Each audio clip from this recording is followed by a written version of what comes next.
Hi guys, so today we are going to look at defining and non-defining relative clauses.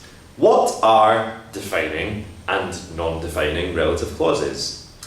A defining clause is another way of saying important information, factual information which it is important for me, the speaker, to tell you, the listener. The boy is in the park. The school is in St. Julian's, for example.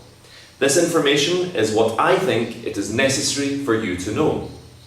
However, if I said, the boy who comes from Scotland is in the park, or the school which I attended when I was a child is in St. Julian's, I have given you extra information about these topics, the park and the school.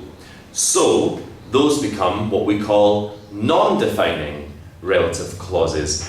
Extra information which it is not necessary to tell the listener. So let's have a look at these two sentences behind me on the board. I have two of my beautiful pictures there for you to look at. The children saw an eagle. The children who climbed the hill saw an eagle. Two very similar sentences, one giving extra information about the subject.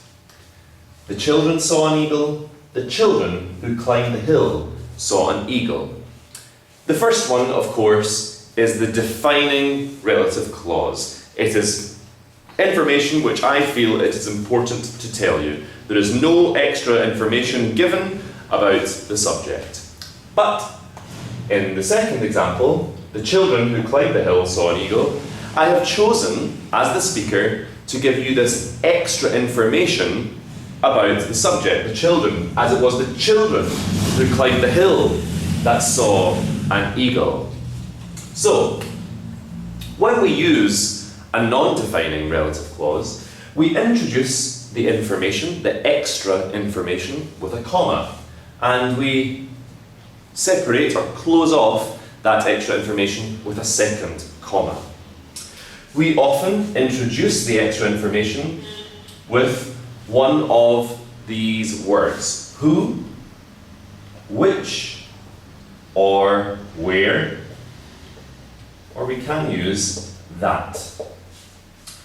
As you know, we use who for people, we use where for places, we can use which for things or objects, and generally we can use that to describe a place, a person, or a thing. So that can replace one of these pronouns who, which, or where.